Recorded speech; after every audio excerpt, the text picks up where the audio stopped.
Selamat datang di Beetle Channel, semoga kita bahagia. Jangan lupa subscribe, like, komen dan share agar channel ini semakin berkembang. Terima kasih. Novel Kemenangan Dalam Hidup, Bab 2090-2093. Jasper mengangkat teleponnya dan melihat bahwa itu dari Brown yang lumpuh.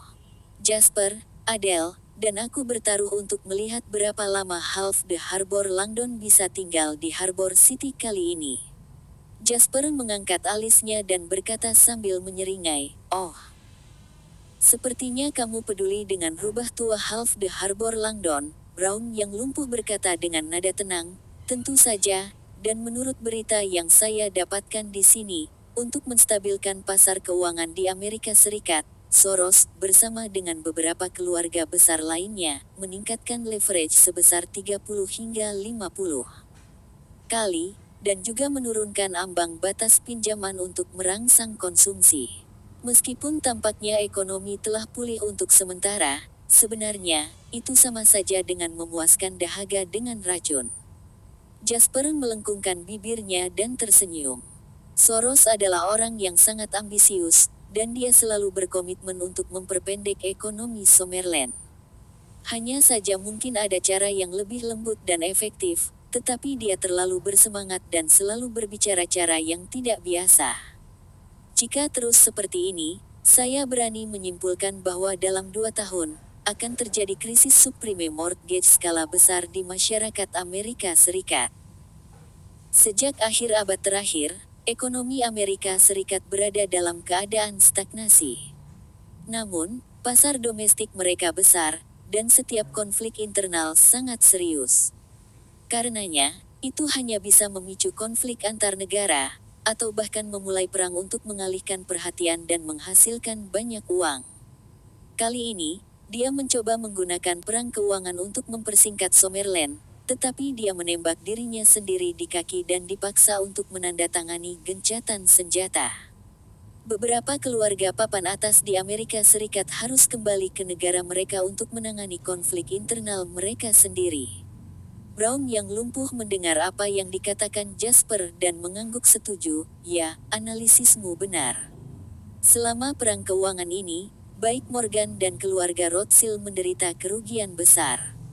Mereka tidak dapat mengambil keuntungan dari Anda, jadi tentu saja, mereka harus mendapatkan sesuatu dari tempat lain untuk pulih." Dengan cara ini, para pengusaha yang sebelumnya mengalihkan asetnya ke luar negeri menjadi target terbaik mereka. Dan setengah pelabuhan Langdon dan Sawyer mungkin mengetahui niat jahat Morgan dan keluarga Rothschild, jadi mereka melarikan diri kembali ke pedesaan dengan tidak sabar.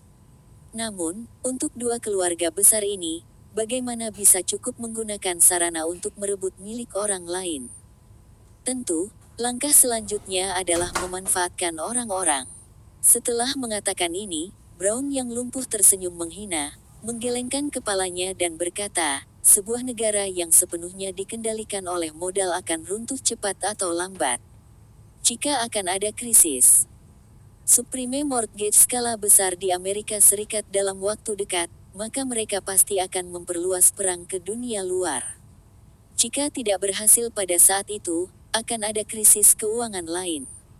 Lalu tidak ada banyak waktu tersisa untuk kita, Jasper, apa rencanamu untuk langkah selanjutnya?" Jasper mengangkat tangannya dan mengusap dagunya. Kemudian, dia melanjutkan di telepon, "Saya katakan sebelumnya bahwa transisi pasar Summerland sudah dekat. Selanjutnya, saya berencana untuk giat mengembangkan industri manufaktur, energi, dan teknologi tinggi dalam negeri. Dan saya melakukan semua itu untuk mempersiapkan 10-20 tahun dari sekarang, sehingga ekonomi Summerland tidak akan dikendalikan oleh Amerika Serikat." Jasper sangat jelas bahwa jika dia mengikuti lintasan pembangunan semula, Amerika Serikat akan segera mengintensifkan penindasannya terhadap Summerland, termasuk memulai krisis pangan, krisis energi, dan di berbagai industri seperti teknologi chip. Singkatnya, selama mereka bisa menahan Summerland, mereka akan melakukan yang terbaik untuk melakukannya. Brown yang lumpuh juga mengangguk. Adalah ide yang baik untuk merencanakan ke depan. Kemudian dia memandang Jasper dan bertanya, kalau begitu, Anda akan mulai mengambil tindakan terhadap Half the Harbor Langdon dan Sawyer. Jasper juga mengakui tanpa rasa malu, kota pelabuhan telah kembali ke kedaulatan daratan selama bertahun-tahun, tetapi selalu sulit untuk berintegrasi dengan Swallow Capital dalam semua aspek. Bahkan jika tidak enak untuk didengar, Harbor City telah kembali ke Summerland atas nama, tetapi pada kenyataannya, Swallow Capital tidak memiliki yurisdiksi atas Harbor City, apalagi mampu memindahkan mereka. Ada alasan mendasar untuk situasi saat ini. Ada sejumlah besar keluarga kuat di Harbor City seperti keluarga Half the Harbor Langdon dan Sawyer, yang mengendalikan jalur kehidupan ekonomi dan pembangunan di seluruh Harbor City.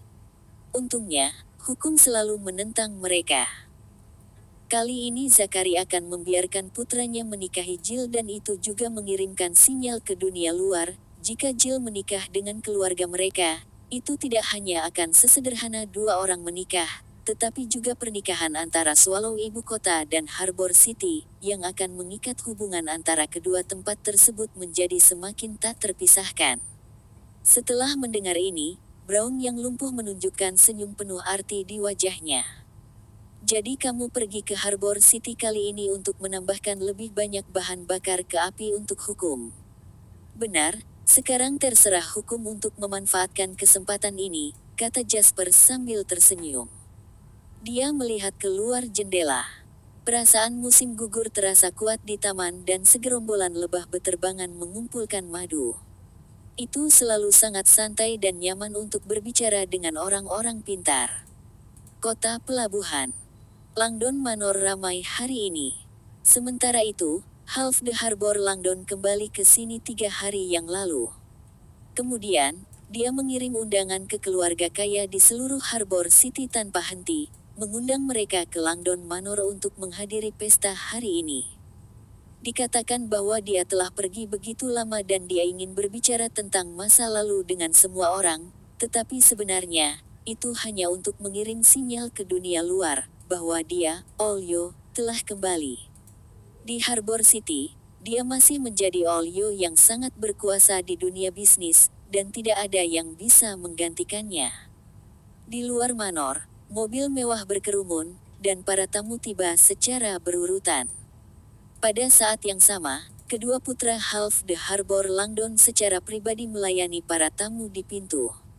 Semua pengusaha kaya di Harbor City pada dasarnya telah tiba, tetapi Half the Harbor Langdon tampaknya masih menunggu sesuatu.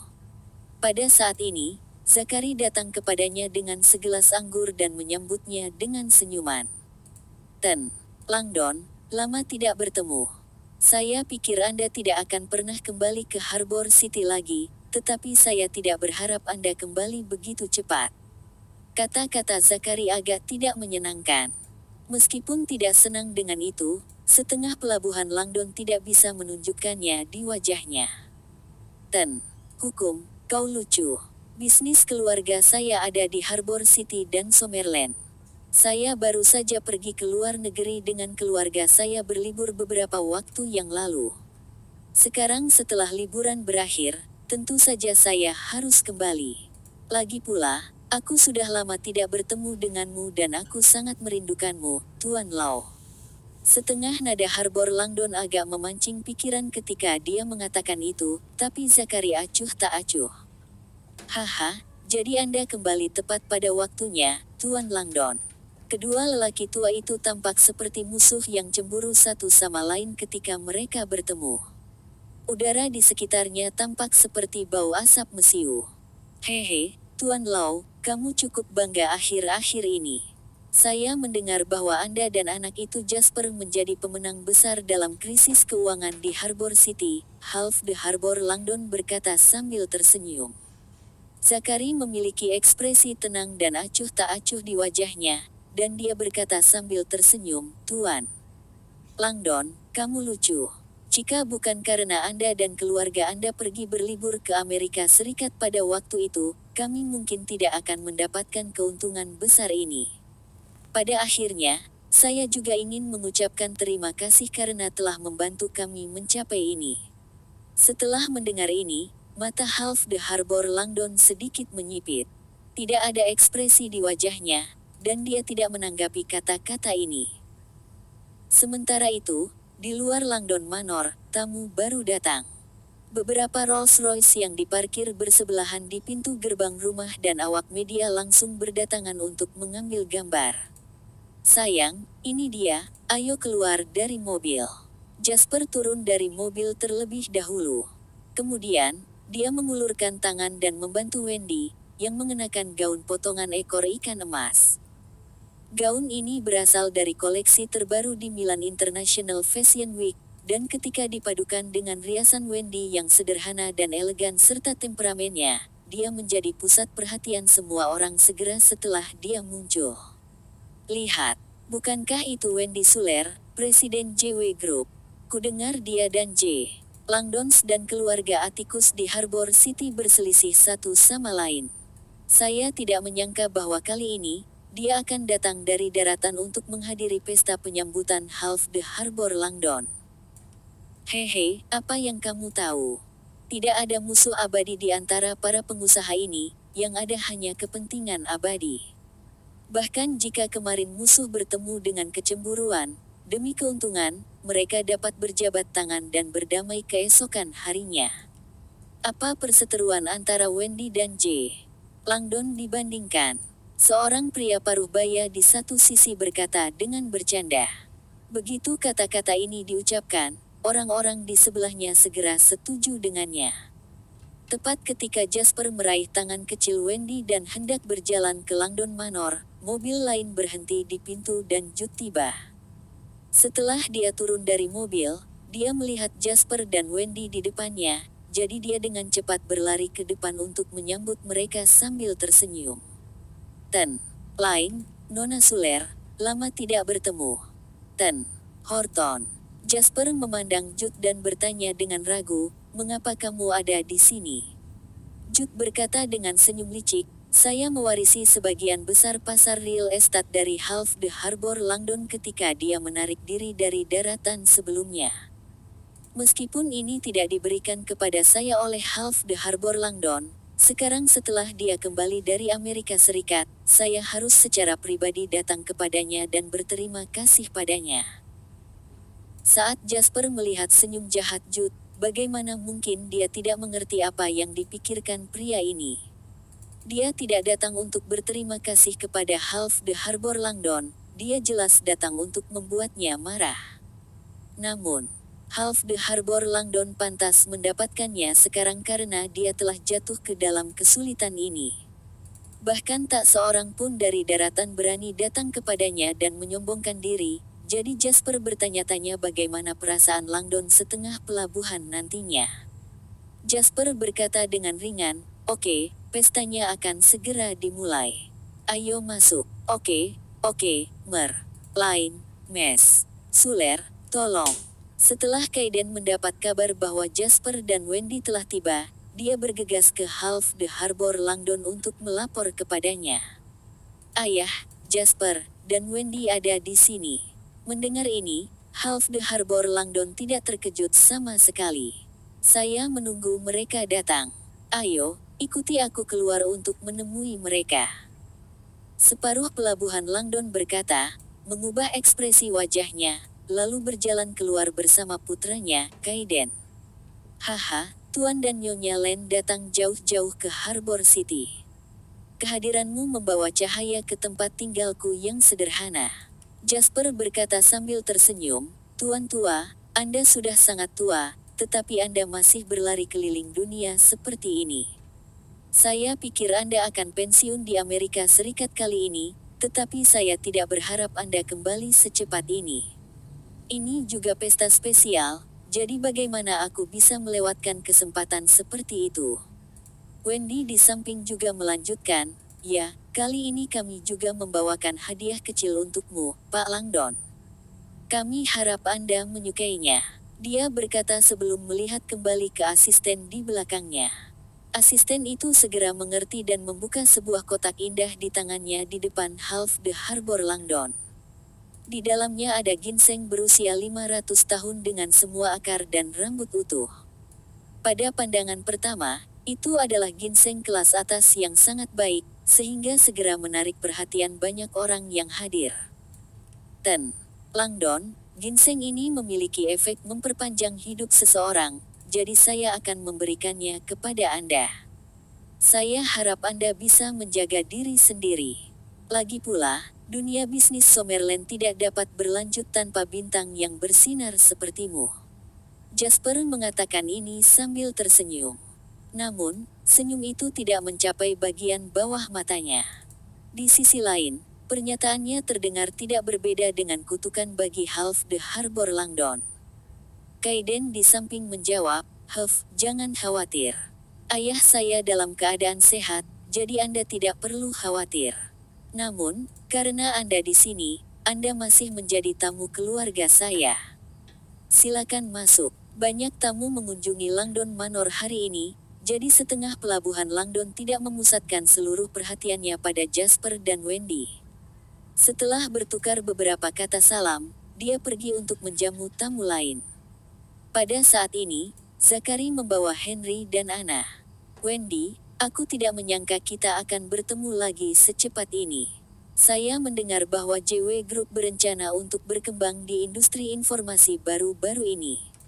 Kebetulan, keluarga kami juga ingin berkembang di daerah ini, jadi kenapa tidak kita bicarakan berdua saja?"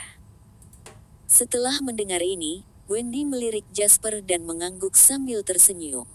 "Kalau begitu mari kita pergi ke sana untuk berbicara," kata kedua wanita itu dan berjalan pergi sambil bergandengan tangan, meninggalkan Jasper, Zachary, dan Henry di tempat.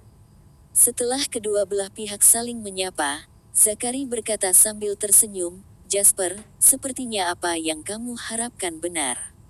Setengah pelabuhan Langdon tidak bisa menahan diri dan akhirnya kembali ke Summerland." Henry di samping berkata dengan tidak setuju, "Huff, jadi bagaimana jika dia kembali sekarang? Sekarang kapitalisasi pasar real estate Langdon di daratan telah menyusut hampir 70%. Bahkan di Harbor City, statusnya tidak sebaik dulu. Jika saya jadi dia, saya akan mati di luar negeri." Namun, begitu dia mengatakan itu, dia ditegur oleh Zachary. "Kamu kenapa? Tidak apa-apa untuk mengatakan ini di rumah, tetapi ketika Anda berada di luar, Anda masih harus bersikap toleran dan anggun." Setelah mendengar ini, jelas bahwa Henry masih sedikit takut pada ayahnya. Meskipun dia tidak yakin, dia dengan patuh mengakui kesalahannya. "Ayah, aku tahu aku salah. Saya akan lebih memperhatikan. Di masa depan, saya hanya akan mengatakan hal-hal seperti ini di rumah." Jasper mendengarkan percakapan antara ayah dan anak di depannya, dan sudut mulutnya berkedut beberapa kali. "Paman Law, maukah kita bicara?" Atas saran Jasper, ketiganya pindah ke paviliun yang lebih terpencil di Langdon Manor dan duduk. Zachary berkata, niat kembalinya Yo kali ini sudah jelas. Jelas, dia melihat bahwa krisis keuangan telah berlalu, dan Amerika Serikat tidak terlalu tenang saat ini, jadi dia ingin mengembangkan industri dalam negeri lagi. Namun, dia terlibat dalam fantasinya. Pasar domestik saat ini telah mengalami perubahan yang menggemparkan. Dia tidak bisa pergi dan kembali kapanpun dia mau sekarang. Jasper berkata dengan tenang, "Bisa dibilang begitu, tapi Half the Harbor Langdon masih memiliki hak properti real estate yang besar dan signifikan di daratan utama dan Harbor City. Kurasa dia kembali dengan persiapan kali ini. Di satu sisi, dia ingin mendapatkan kembali tanah yang hilang dari sebelumnya, dan di sisi lain, jika rencana pertama gagal, saya khawatir dia hanya akan mengemas semua asetnya dan mentransfernya ke luar negeri." Separuh pelabuhan Langdon adalah rubah tua dan Jasper tahu betul apa yang ada dalam pikirannya. Oleh karena itu, komentarnya juga tajam dan lugas. Mendengar itu, Zachary bertanya lagi, "Apa yang akan kamu lakukan selanjutnya, Jasper?" Mata Jasper menyipit dan dia berkata, "Saat ini, Half the Harbor Langdon mungkin sudah berada di depan yang sama dengan Soros dari Morgans. Jadi, ketika berbicara tentang Half the Harbor Langdon, kita tidak bisa memberinya hari damai, tapi kita tidak bisa benar-benar membiarkannya mencapai titik terendah. Jadi, kita harus membuatnya terus menyebabkan lebih banyak masalah. Zachary sedikit bingung ketika mendengar kata-kata Jasper pada awalnya, tetapi dia dengan cepat mengerti apa yang dia maksud, dan kemudian menunjukkan senyum penuh arti. Hehe, Jasper, aku bisa yakin sekarang bahwa bahkan jika semua taipan keuangan di seluruh barat berkumpul di masa depan, mereka mungkin tidak akan bisa mengalahkanmu. Sambil mengucapkan kata-kata ini, Zachary sangat lega di hatinya. Saat pesta berakhir, semua tamu pergi berdua dan bertiga. Banyak dari mereka ingin berbicara dengan Jasper, tetapi dihentikan oleh Julian. Meskipun orang-orang itu ingin menjilat Jasper, mereka hanya bisa berharap dan menghela nafas dengan sedih. Wendy dan Anna berjalan ke arahnya, bergandengan tangan dan tersenyum. Jasper, akankah kita kembali juga? Jasper mengangguk, oke. Namun, saat mereka hendak pergi, Kaiden bergegas mendekat. Kaiden melirik Jasper dan dua wanita di sampingnya dengan tatapan rumit. Dia hanya bisa mengatakan bahwa Jasper benar-benar diberkati. Ada apa, Tuan Kaiden? Jasper memandang Kaiden dan bertanya sambil tersenyum. Baru saat itulah Kaiden kembali sadar dan berkata, Tuan Lain, silakan tinggal, ayahku ingin mengundangmu untuk mengobrol. Setelah mendengar ini, Jasper menunjukkan ekspresi pengertian di wajahnya. Kemudian, dia mengangguk dan berkata, karena itu permintaan Tuan Langdon, saya tidak bisa menolak. Kemudian dia berkata kepada Wendy, Wendy, kamu harus menungguku di hotel dulu, atau kamu bisa pergi berbelanja dengan Anna, aku akan kembali nanti. Wendy memandangnya dan mendesak, ya, oke. Anda harus memperhatikan keselamatan Anda juga. Setelah berbicara, dia pergi bersama Anna. Kemudian, Jasper mengikuti Kaiden ke ruang kerja Half the Harbor Langdon. Dunia sedang membicarakan tentang betapa hemat dan rendahnya orang kaya yang tersembunyi di Harbor City, Half the Harbor Langdon. Jam tangannya telah dipakai selama beberapa dekade dan sepatu kulitnya telah diperbaiki dan digunakan kembali selama lebih dari 10 tahun. Bahkan di hari ulang tahunnya yang ke-60, ia hanya mengadakan acara makan-makan sederhana bersama keluarganya untuk kumpul-kumpul. Namun, mereka tidak tahu bahwa meja cendana merah acak di ruang kerjanya bernilai ratusan juta, belum lagi koleksi batu giok dan batu permatanya. Aset dalam penelitian ini saja bernilai lebih dari selusin perusahaan yang terdaftar. Benar saja, apa yang disebut kutipan inspirational itu semuanya digunakan untuk para pecundang korup yang tidak mengetahui kebenaran. Setengah pelabuhan Langdon sudah menunggu di ruang kerja, dan ketika dia melihat Jasper datang, dia pergi untuk menyambutnya. Lain, ini dia. Cepat, silakan duduk. Silakan minum teh. Jasper merasa Half the Harbor Langdon sedikit terlalu antusias hari ini, yang tampaknya tidak pada tempatnya baginya. Setelah dia duduk, Kaiden meninggalkan ruangan, meninggalkan Half the Harbor Langdon dan Jasper sendirian di ruang kerja. Jasper memandang Half the Harbor Langdon dan bertanya, ada begitu banyak tamu di sini hari ini, tetapi Anda hanya meminta saya untuk mengatakannya. Ini tidak sesederhana mengundangku untuk datang minum teh, kan? Setelah dia mendengar ini, Half the Harbor Langdon menatapnya dalam-dalam, tersenyum, dan berkata, Lain, kamu adalah orang yang sangat pintar, jadi kamu seharusnya bisa menebak alasan mengapa aku mengundangmu ke sini. Setelah mendengar ini, Jasper mengangkat alisnya. Yah, Pak Langdon sangat menghargai saya. Saya benar-benar tidak tahu apa tujuan Anda bertanya kepada saya di sini. Tapi Anda bisa memberitahu saya siap mendengarkan. Separuh Harbor Langdon tertegun sejenak. Kemudian, dia menghela nafas dan perlahan berkata, sebenarnya, perjalanan ke Amerika Serikat ini membuatku memikirkan banyak hal. Saya sudah tua, seperti daun di pohon, mereka selalu kembali ke akarnya. Sekarang aset saya di daratan telah menguap hampir 70%. Hanya Harbor City yang tersisa sekarang, dan itu tidak menimbulkan ancaman bagi Anda. Jadi saya masih ingin bertanya apakah Anda bisa menyelamatkan kami dan berhenti menargetkan J. Langdon. Oke. Jasper menjawab dengan nada main-main setelah mendengar itu. Sebelum perang keuangan, Anda segera melarikan diri ke Amerika Serikat bersama keluarga Anda. Anda juga menambahkan bahan bakar ke api di balik badai yang disebabkan Soros di Harbor City, Tuan Langdon. Sekarang setelah semuanya tenang, Anda ingin kembali lagi. Bagaimana bisa ada hal-hal yang begitu mudah di dunia ini? Setengah dari Harbor Langdon sedikit mengernyit setelah mendengarkan kata-katanya. Kemudian, dia berbicara lagi dengan nada bermartabat, jadi, apakah Anda berencana untuk bertarung sampai mati dengan seorang lelaki tua seperti saya?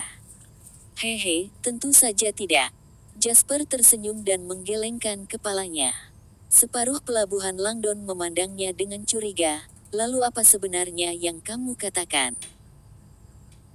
Jasper tiba-tiba berhenti tersenyum, menatap Half the Harbor Langdon, dan berkata, karena saya tidak perlu mengambil tindakan, para bangsawan di Harbor City yang dipimpin oleh Laos dapat menelan Anda, Half the Harbor Langdon, hidup-hidup. Ketika dia mendengar ini, pupil Half the Harbor Langdon tiba-tiba menyusut. Dia tampaknya telah berusia 10 tahun dalam sekejap saat tubuhnya merosot kembali ke kursi. Dia tahu Jasper tidak bercanda. Dia juga tahu bahwa begitu pihak lain mengatakan ini, tidak akan ada jalan untuk kembali. Namun, setengah pelabuhan Langdon masih menolak untuk menyerah. Dia mengangkat kelopak matanya yang berkerut, menatap Jasper dengan mata berkabut, dan bertanya, apakah benar-benar tidak ada ruang untuk negosiasi tentang masalah ini? Jasper berbicara dengan dingin, kata demi kata, ketika Anda pergi ke luar negeri untuk kepentingan Anda sendiri dan mengkhianati rekan senegaranya yang berperang dengan Anda, apakah Anda pernah berpikir untuk meninggalkan ruang bagi mereka? Separuh pelabuhan Langdon langsung terdiam setelah dia ditanya. Jasper berdiri dan merapikan pakaiannya. Pada akhirnya, dia mengucapkan satu kalimat terakhir, Tuan Langdon, kamu harus bersikap sendiri. Setelah berbicara, dia melangkah keluar dari ruang kerja. Kaiden telah menunggu di pintu. Setelah melihat Jasper pergi, dia bergegas ke ruang belajar, hanya untuk menemukan bahwa ayahnya sangat tertekan. Segera, firasat tak menyenangkan melonjak di hatinya. Ayah, ada apa? Jasper tidak menyetujui persyaratanmu. Separuh pelabuhan Langdon menundukkan kepalanya, benar-benar tenggelam dalam pikirannya sendiri seolah-olah dia tidak mendengar Kaiden sama sekali. Kaiden menjadi sedikit cemas dan meninggikan suaranya untuk bertanya lebih keras, Ayah, apakah kamu turun? Separuh pelabuhan Langdon kembali sadar, memandang Kaiden dengan ekspresi pesimis, dan memerintahkan, Anda akan mengadakan rapat pemegang saham sekarang. Saya ingin mentransfer semua aset grup ke Inggris dalam waktu sesingkat mungkin. Bersambung, terima kasih telah menyaksikan dan terima kasih telah mendukung channel ini.